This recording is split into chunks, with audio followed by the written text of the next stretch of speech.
जय श्री कृष्ण। महाभारत की इस कहानी में श्री कृष्णा ने तोड़ा अस्त्र न उठाने का प्रतिज्ञा और श्री कृष्णा लीला भाग 81 की कहानी का वर्णन है।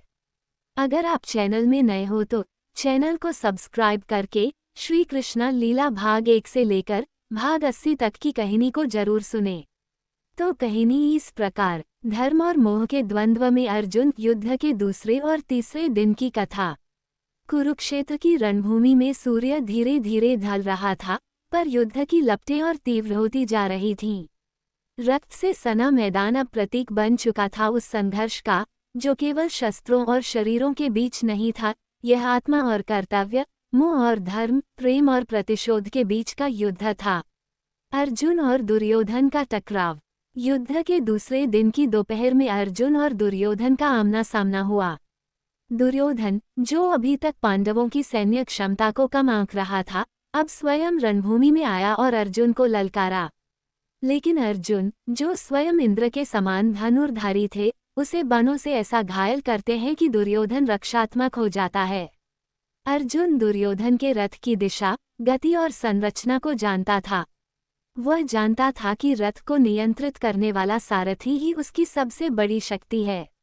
इसलिए वह अपने लक्ष्य को बदलते हुए दुर्योधन के सारथी को बाण से घायल करता है।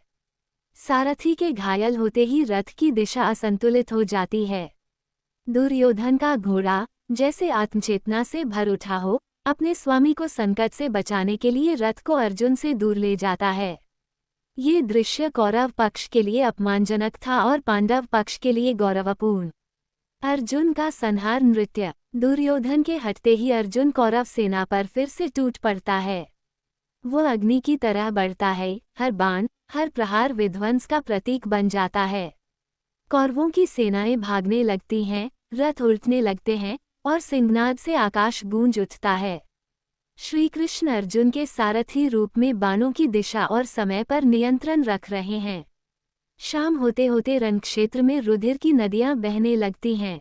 धर्म के पक्ष में खड़ा अर्जुन उस दिन कौरव पक्ष पर पूरी तरह से भारी पड़ता है। रात्रिकालीन चर्चा, 3 ऋषियों की वार्ता। रात्रि में युद्ध थम जाता है। पितामह भीष्म, गुरु द्रोणाचार्य और कुलगुरु कृपाचार्य एकत्र होते हैं। तीनों चिंता में डूबे हैं। वे अनुभव कर रहे हैं कि अर्जुन का पराक्रम, श्री कृष्ण की रणनीति और पांडवों की नैतिक दृढ़ता कौरव पक्ष को संकट में डाल रही है।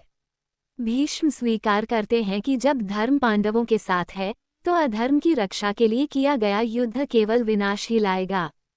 वे युद्ध नीति और आने वाले दिनों की रणनीति पर विचार करते हैं। अगले दिन पुनः युद्ध, अर्जुन फिर से प्रचंड। तीसरे दिन युद्ध आरंभ होते ही अर्जुन पुनः कौरव पक्ष पर टूट पड़ते हैं।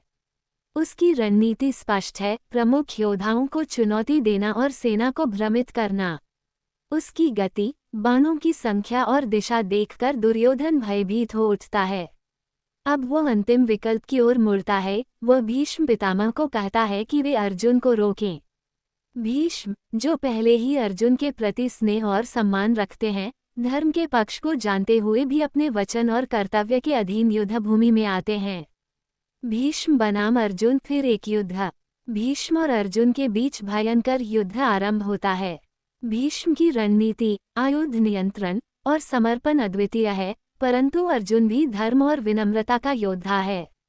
वह अपने हर बाण को केवल आवश्यकता अनुसार प्रयोग करता है।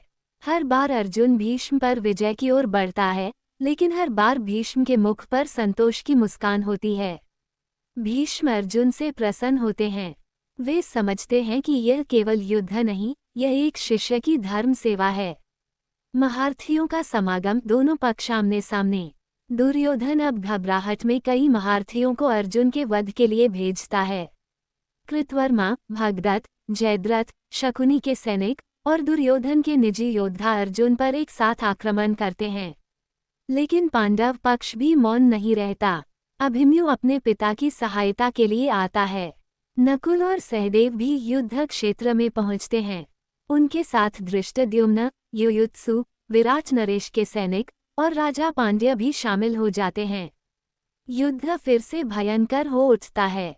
श्री कृष्ण संपूर्ण युद्ध का केंद्र हैं। वे अर्जुन से कहते हैं, अर्जुन, तुम इन महारथियों को उलझाए रखो। भीष्म इस समय अकेले पांडव सेना का संहार कर सकते हैं। अगर वे तुम पर ध्यान देंगे तो हमारी सेना बचेगी और भीम कौरवों की जड़ों को काट देगा। अर्जुन इस रणनीति को समझता है और उसी के अनुसार युद्ध करता है। रात्रि में अर्जुन का भीष्म से मिलन। रात्रि आती है, युद्ध रुक चुका है, सभी अपने शिविरों की ओर लौटते हैं, पर अर्जुन का मन अशांत है। वो अपने पितामह को देखने के लिए उनके शिविर में जाता है। वहां वह देखता है भीष्म के शरीर पर असंख्य घाव हैं। रथों की चोट, बाणों के निशान और थकान उनके शरीर को जर्जर कर चुकी है। अर्जुन का हृदय द्रवित हो उठता है। वो उनकी सेवा करता है, मलहम लगाता है और कहता है, पितामह, मैं आपसे युद्ध नहीं करना चाहता। यह मेरी आत्मा को पीड़ा देता है। आप मेरे पूज्य हैं। परंतु भीष्म उसे सौगंध देते हैं, अर्जुन, तुम्हारा धर्म यह नहीं है कि तुम मुंह में बंद कर युद्ध छोड़ दो। मेरा वध ही धर्म की स्थापना का मार्ग है। मेरी अंतिम इच्छा यही है कि तुम मुझे शत्रु की भांति युद्ध में हराओ। ये धर्म की सेवा होगी। अर्जुन मौन हो जाता है। उसका मन विदीर्ण हो जाता है, एक ओर मोह, दूसरी ओर कर्तव्य। दुर्योधन का संदेह। जब अर्जुन वहां से लौटता है तो अंधकार में छिपा दुर्योधन उसे देख लेता है। उसके मन में संदेह जन्म लेता है कि कहीं अर्जुन भीष्म से कोई गुप्त योजना तो नहीं बना रहा। दुर्योधन का ये संदेह ही आने वाले युद्ध को और विकराल बनाएगा। भीष्म पितामह का भयंकर संहार। युद्ध के अगले दिन पितामह भीष्म ने कौरव सेना की अगुवाई करते हुए पांडवों की सेना पर भयानक प्रहार आरंभ कर दिया।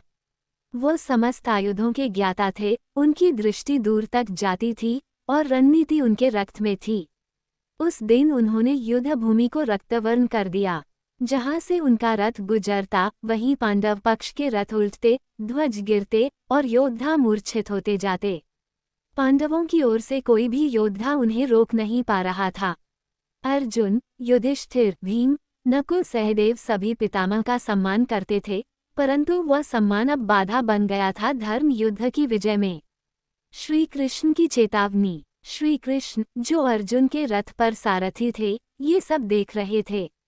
उन्होंने स्पष्ट रूप से जान लिया कि यदि भीष्म का संहार न हुआ तो ये युद्ध पांडवों की हार में परिवर्तित हो सकता है। उन्होंने अर्जुन को कहा कि अब समय आ गया है जब तुम्हें भीष्म से निर्णायक युद्ध करना ही होगा। लेकिन अर्जुन का मन धर्म के दो सिरों पर झूलता रहा, एक ओर उसका कर्तव्य, दूसरी ओर पितामह के प्रति उसका आदर और प्रेम। जब वह युद्ध करता भी था तो उसके बाण भीष्म को भेद नहीं पा रहे थे। ऐसा नहीं कि बाण में शक्ति नहीं थी, बल्कि वह मोह से विहीन नहीं था। श्री कृष्ण का प्रचंड रूप। जब श्री कृष्ण ने देखा कि अर्जुन हिचकिचा रहा है, वह अपने कर्तव्य से पीछे हट रहा है, तो उन्होंने अपने धर्म का निर्वाह स्वयं करने का निर्णय लिया। उन्होंने रथ से कूदकर हाथ में रथ का पहिया उठा लिया। वह पहिया, जो एक सामान्य शस्त्र नहीं था, उस समय ब्रह्म का प्रतीक बन गया। श्री कृष्ण युद्धभूमि में सीधे भीष्म की ओर बढ़ने लगे। उनका तेज, उनकी आंखों की ज्वाला, उनका क्रोध, सब मिलकर ऐसा प्रतीत हो रहा था मानो स्वयं काल युद्ध में उतर आया हो। भीष्म मुस्कुरा रहे थे। उन्होंने श्री कृष्ण को आता देखा और उनके मुख पर अपूर्व शांति थी। वे मानो उस वध को स्वयं स्वीकार कर चुके थे। अर्जुन का हस्तक्षेप और संकल्प। तभी अर्जुन दौड़ते हुए आए और श्री कृष्ण को रोक लिया। उन्होंने श्री कृष्ण से कहा कि आप अपनी प्रतिज्ञा तोड़ रहे हैं, आपने युद्ध में शस्त्र न उठाने का व्रत लिया था। श्री कृष्ण ने उत्तर दिया कि यदि तुम अपने धर्म से विमुख रहोगे तो मुझे ही यह भार उठाना होगा। ये युद्ध केवल प्रतिज्ञाओं का नहीं, धर्म और अधर्म के बीच का है। श्री कृष्ण की चेतावनी, उनका त्याग और उनकी पीड़ा देखकर अर्जुन का हृदय प्रज्वलित हो उठा। वो समझ गया कि अब पीछे हटने का कोई मार्ग नहीं। उसने श्री कृष्ण से वचन लिया कि वह भीष्म से कल पूरी शक्ति से युद्ध करेगा। संध्या का शंखनाद और द्रौपदी का प्रश्न। जब ये सब हो रहा था तभी संध्या काल हो गया। रणभूमि में शंखनाद गूंजा और युद्ध उस दिन के लिए थम गया। आकाश रक्तवर्ण सूर्य से रंग गया था और रणभूमि में केवल चिताओं की आगे बाकी रह गईं। शाम को द्रौपदी श्री कृष्ण के पास आई। उसके मन में प्रश्न था, श्री कृष्ण ने क्यों आज शस्त्र उठाया। वह जानती थी कि उनका व्रत अटल था, फिर भी वह धर्म की रक्षा के लिए अपनी मर्यादा तोड़ने को तत्पर क्यों हुए। श्री कृष्ण ने द्रौपदी को सांत्वना दी, पर स्पष्ट कर दिया कि जब कोई योद्धा अपने धर्म से हटता है, तब स्वयं ईश्वर को भी हस्तक्षेप करना पड़ता है। ये युद्ध केवल मानवों का नहीं, स्वयं सत्य का संघर्ष है। अगले दिन अर्जुन की गर्जना और कौरव सेना का पतन। अगले दिन जैसे ही सूरज की पहली किरण रणभूमि पर पड़ी, अर्जुन पूरी शक्ति और प्रतिज्ञा के साथ युद्ध में उतरे। उसकी प्रत्यंचा की टंकार दूर दूर तक गूंजी। वह अब मोह से मुक्त, केवल धर्म से प्रेरित योद्धा था। अर्जुन ने कौरव सेना पर आक्रमण किया। उसकी बाणवर्षा इतनी तीव्र और घातक थी कि सेनाएं तितर बितर हो गईं। वह युद्ध में इंद्र के समान प्रतीत हो रहा था, जहां वह जाता वहां विनाश और ध्वंस की लहर चल जाती। भीम का भीषण युद्ध, कलिंग नरेश और शुक्रदेव का वध। इसी दौरान कौरव पक्ष ने भीम को रोकने के लिए एक नई रणनीति बनाई। कलिंग नरेश और उनके पुत्र शुक्रदेव को भेजा गया।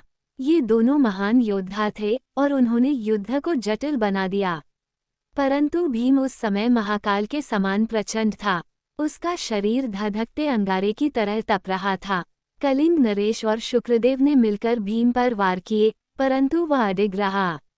अंततः भीम ने दोनों का वध कर दिया। उनका वध केवल युद्ध विजय नहीं था, यह उस अन्याय और दुरभिमान का अंत था जो वर्षों से पांडवों पर थोपा गया था। धर्म का दीपक और पथ का विस्तार। ये युद्ध अब केवल तलवारों और रथों का नहीं रहा था। ये वह संग्राम बन चुका था जिसमें ईश्वर स्वयं साक्षात हस्तक्षेप कर रहे थे। श्री कृष्ण ने अपने मौन के भीतर से चेतावनी दी थी कि जब धर्म पर संकट आता है, तो न्याय का प्रतीक भी क्रोध करता है। अर्जुन अब मार्गदर्शक बन चुका था, भीम युद्ध का ज्वालामुखी और श्री कृष्ण धर्म का चिरस्थायी आलोक। अब युद्ध रुकने वाला नहीं था, अब केवल न्याय की स्थापना होनी थी। दोस्तों, श्री कृष्ण लीला भाग 81 समाप्त हो गया है। अगर आप भाग 82 का कहानी को सुनना चाहते हैं तो हमारे चैनल के साथ बने रहें। जय श्री कृष्ण।